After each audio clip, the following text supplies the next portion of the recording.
The dust settled on Mercy Creek like a whisper, the kind that carries secrets nobody wants to hear. Sarah Mitchell stood on the porch of her late husband's ranch, watching the sun bleed orange across the Texas horizon, her hands trembling around a cup of coffee that had long gone cold. 3 months had passed since they'd lowered Tom into the ground, and every sunset felt like another small death, a reminder that time moved forward whether she was ready or not. She was 42 years old and felt ancient. The ranch that had once hummed with life now groaned with silence. The cattle needed tending, fences needed mending, and the bank had started sending letters with words like foreclosure and final notice stamped in unforgiving red ink. Sarah had tried, God knows she tried, to keep everything running. But grief had a way of making your bones heavy, your mind slow, and your heart wonder if there was any point in trying at all. That's when she first saw him.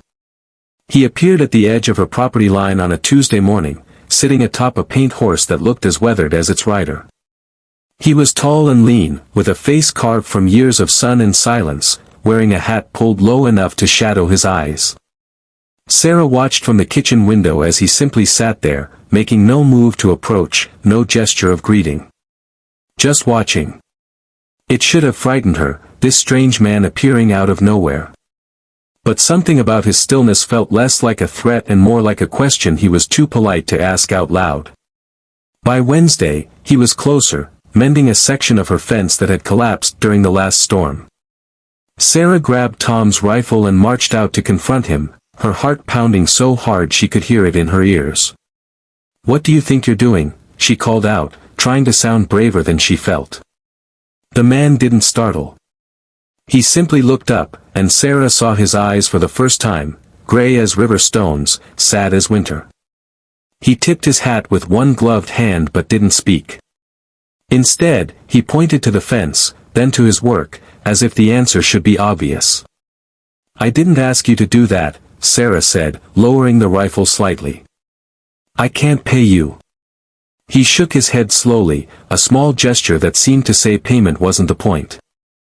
Then he went back to work, his hands moving with practiced efficiency, stretching wire and setting posts like he'd been born to it. Sarah stood there for a long moment, caught between suspicion and something that felt dangerously close to hope. Finally, she turned and walked back to the house, glancing over her shoulder twice to make sure he was real. By Friday, the fence was finished, and he'd moved on to the barn door that had been hanging crooked since April. Sarah brought him water and sandwiches, setting them on the porch railing without a word. He'd nod his thanks, eat in silence, and return to his work. She learned quickly that he didn't speak, whether from choice or inability, she couldn't tell, but his silence wasn't empty. It was full of something she couldn't quite name, something that made the air around him feel gentler somehow. The folks in town had opinions, of course. Mercy Creek was small enough that everyone knew everyone else's business and felt entitled to comment on it. "Sarah, honey, you don't know nothing about this man," Martha from the general store warned, her eyes wide with concern and gossip hunger. "He could be dangerous. He could be running from something.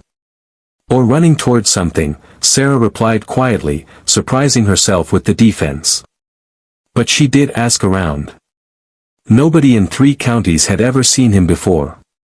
He was a ghost, a mystery, a man without a name who showed up each morning at dawn and worked until dusk, never asking for anything, never expecting recognition. The truth was, Sarah had stopped feeling afraid after that first day. There was something about the way he moved through the world, careful, respectful, almost reverent, that spoke louder than any words could. When he worked near the horses, they didn't shy away.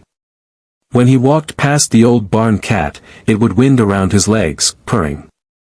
Animals knew things people spent lifetimes trying to figure out. 2 weeks into his mysterious residency, Sarah woke to the sound of hammering. She pulled on her robe and stepped outside to find him on the roof, replacing shingles that had blown off during the winter. The morning was cold enough to see her breath, and she could see his too, puffing in small clouds as he worked. "You're going to fall and break your neck," she called up, her voice sharper than she intended, fear masquerading as anger. He paused and looked down at her, and for the first time, she saw something like a smile touch the corners of his mouth. He pointed to his feet, firmly planted, then gave her a thumbs up.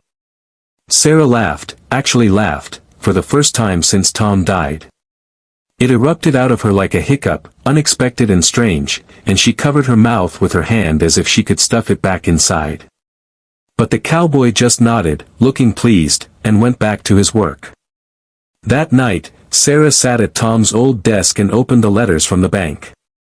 The numbers hadn't changed, she was still drowning, still failing, still one disaster away from losing everything Tom had built. But somehow, with the roof fixed and the fences mended and the barn standing straight, the numbers felt less like a death sentence and more like just numbers. She fell asleep at the desk, her head pillowed on her arms, and dreamed of rain. When she woke, it was still dark, and someone had draped a blanket over her shoulders. The silent cowboy had been in her house. Sarah should have been terrified. She should have called the sheriff, should have loaded the rifle, should have done any number of reasonable things. Instead, she pulled the blanket closer and cried, deep, gulping sobs that came from a place so deep inside her she'd forgotten it existed. She cried for Tom, for the ranch, for the woman she'd been before grief had hollowed her out. And she cried because a stranger had showed her more kindness in 2 weeks than she'd shown herself in 3 months. When dawn broke, she found him in the stable, mucking stalls. Sarah stood in the doorway, the blanket still around her shoulders, and watched him work. "Why?" she finally asked, her voice hoarse from crying. "Why are you doing this?"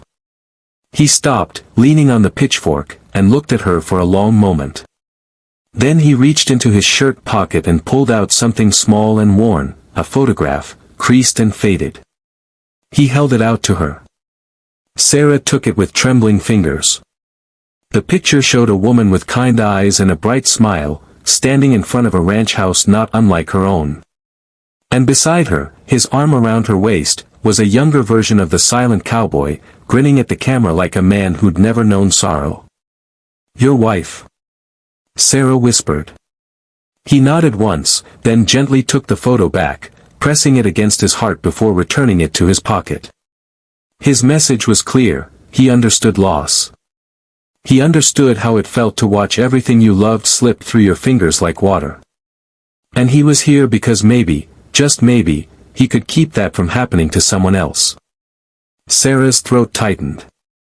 What was her name? He picked up a stick and drew letters in the dirt, Grace. Grace, Sarah repeated, tasting the word. She looked up at him, this silent cowboy who'd appeared like an answer to a prayer she hadn't known how to pray, and felt something crack open in her chest, not breaking, but blooming. The work continued through October and into November, as leaves turned gold and the air grew crisp with the promise of winter. The silent cowboy, Sarah had started calling him John in her mind, though she had no idea if that was anywhere close to his real name, had become as much a part of the ranch as the fence posts and the cattle. He still didn't speak, still kept his own counsel, but there was a language developing between them that didn't need words. A pot of coffee left warming on the stove meant, good morning.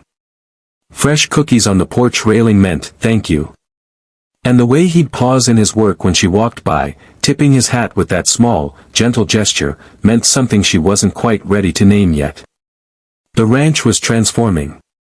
What had been sliding toward ruin was now standing proud again, paint fresh, machinery working, fences straight and strong.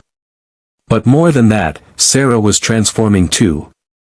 She woke up earlier, moved with more purpose, found herself humming old songs she'd forgotten she knew.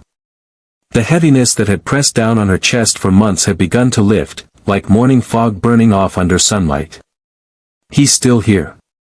Martha asked one day when Sarah came into town for supplies.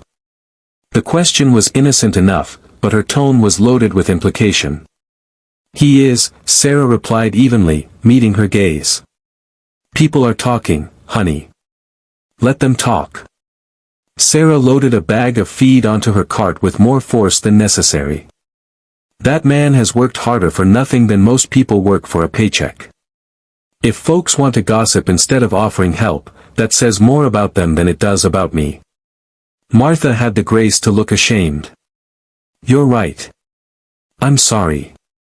It's just, we worry about you out there all alone." "I'm not alone," Sarah said softly, and realized with a start that it was true. She hadn't been alone in weeks. The first snow came early that year, dusting the ground in mid-November like powdered sugar. Sarah woke to find John already working, his breath clouding in the cold air as he split firewood. She watched from the window as he stacked it neatly by the back door, enough to last her through Christmas at least. She made a decision then, standing in her warm kitchen with a mug cradled in her hands. She'd spent 3 months running from grief, and 6 weeks letting this stranger carry burdens that weren't his to carry. It was time to step back into her own life, not to push him away, but to stand beside him as an equal. Sarah pulled on her work coat and boots and walked out into the cold morning. "Teach me," she said. John looked up, surprised, the axe paused mid-swing. "Teach me," Sarah repeated, more firmly this time. "Show me how to do the things Tom used to do. Show me how to split wood and fix engines and doctor cattle. Show me how to save my own ranch." For a moment, she thought he might refuse. But then he nodded slowly and held out the axe. Her first swing was terrible, clumsy and off-center, barely denting the log. John didn't laugh or take the axe back. Instead, he stepped behind her, his hands hovering near hers to adjust her grip and stance without quite touching. He guided her through the motion, showing her how to let the weight of the axe do the work, how to aim for the cracks in the wood, how to trust her own strength. The log split clean on her third try, and Sarah whooped with triumph, grinning like a kid on Christmas morning. From that day forward, they worked side by side. John would demonstrate a task once, mending tack, treating a sick calf, adjusting the tension on a gate, and then watch patiently as Sarah tried it herself, offering silent corrections with gentle touches and encouraging nods. He never made her feel stupid or incapable. Every mistake was just another step toward learning, and every success earned one of his rare, soft smiles. The work was hard, harder than anything Sarah had done before. Her hands blistered and her back ached, and some nights she was so tired she could barely climb the stairs to bed. But it was a good tired, an honest tired, the kind that came from building instead of breaking down. Thanksgiving arrived gray and cold, with the smell of snow in the air. Sarah spent the morning cooking a feast, turkey and stuffing, mashed potatoes and gravy, pumpkin pie made from Tom's mother's recipe. She set 2 places at the table and waited, half afraid John wouldn't come, that he'd somehow sense she was offering more than just a meal and disappear like morning mist. But at noon, there was a knock at the door, the first sound she'd ever heard him make beyond the ambient noise of work. When she opened it, he stood on her porch holding a bouquet of late-season wildflowers, their colors muted but still beautiful against the gray day. Sarah's eyes stung with sudden tears. "They're perfect," she whispered, taking them with careful hands. "Come in. Please." They ate in comfortable silence, passing dishes back and forth, sharing space the way only people who truly understood each other could. When the meal was done, Sarah made coffee and they sat by the fire, the November darkness pressing against the windows. "I've been thinking," Sarah said, staring into her cup. "About what happens next. The ranch is stable now, thanks to you. I can manage the day-to-day work. Which means..." She took a breath, forcing herself to continue. "Which means you've done what you came to do. And if you need to move on, I understand." The thought of him leaving felt like standing on the edge of a cliff, but she meant what she said. He'd given her back her life, her home, her sense of purpose. She wouldn't, trap him with obligation or need. John was quiet for a long time, so long that Sarah thought maybe he wouldn't respond at all. Then he reached into his pocket and pulled out that worn photograph again, the one of him and Grace. He looked at it for a moment, his thumb tracing the edge with obvious love and loss. Then he did something Sarah never expected. He handed it to her, not for a moment, but as a gift. "I can't take this," Sarah protested, trying to give it back. This is your wife, your memory. But John gently pushed her hands back, closing her fingers around the photograph. Then he reached out, slowly, giving her every chance to pull away, and took her hand in his. His palm was calloused and warm, and when he squeezed gently, Sarah felt the message as clearly as if he'd spoken it aloud. Grace taught me that love doesn't end. It transforms. It teaches us to love again, differently but just as deeply. She would want me to stay. I want to stay. Sarah looked down at their joined hands, then up at his face, at those gray eyes that had seen so much sorrow and still chose kindness. Are you sure? She whispered. He nodded, and this time his smile reached his eyes. The tears came then, but they were different from the tears she'd cried before, not tears of grief but of gratitude, of relief, of something that felt dangerously, wonderfully like joy. John pulled her into his arms, holding her close as she wept against his chest, one hand gentle on her back, the other cradling her head like she was something precious. And in that moment, held tight by this silent cowboy who'd appeared when she needed him most, Sarah finally felt safe again. Safe enough to grieve, safe enough to heal, safe enough to imagine a future that held more than just survival. When she finally pulled back, wiping her eyes, John reached up and brushed away a tear she'd missed with his thumb. Then he pointed to his chest, to his heart, and then to her, a simple gesture that said everything words never could. My heart sees your heart. And it's home. Outside, the first real snow of the season began to fall, blanketing the ranch in white. Inside, two people who'd survived their own kinds of storms sat by the fire, hands intertwined, choosing hope over despair, together over alone. The ranch survived that winter, and the next, and the many that followed. Sarah learned to run it with confidence, though John was always there to help with the heavy lifting and the difficult decisions. They never needed marriage certificates or formal declarations. What they had was deeper than paperwork, a partnership forged in kindness, maintained by trust, and deepened by a love that grew quieter and stronger with each passing season. Years later, when people asked Sarah how she'd saved the ranch after Tom died, she'd smile and tell them about a silent cowboy who'd appeared out of nowhere and taught her the most important lesson of her life, that sometimes saving yourself means letting yourself be held. That strength isn't always loud or obvious. That the greatest acts of love are often the quietest ones, the daily choices to show up, to help, to stay. And that grace, whether it's a person, a moment, or the courage to begin again, arrives exactly when we need it most, often in forms we never expected. The photograph of John's first wife stayed on Sarah's mantle for the rest of her days, a reminder that love doesn't diminish when shared but multiplies. That broken hearts can heal and still